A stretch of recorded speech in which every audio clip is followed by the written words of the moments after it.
आज इस वीडियो में हम जानेंगे कि 3x3 रूबिक्स क्यूब में टोटली कितने रोटेशन होता है। तो 3x3 रूबिक्स क्यूब में टोटली 7 रोटेशन होता है। Number 1 right rotation, number 2 left rotation, number 3 upper rotation,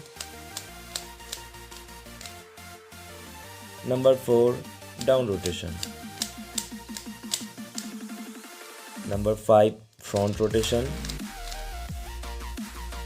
number 6 back rotation and number 7 middle rotation।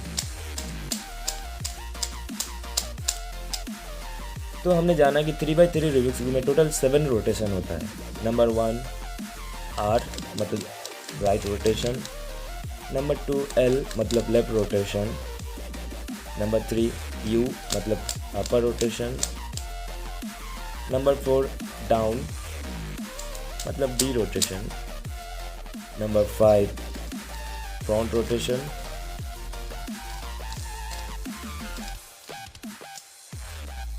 Number 6 B मतलब B rotation and number 7 M मतलब मिडिल रोटेशन। तो 3x3 Rubik's cube में totally 7 rotation है।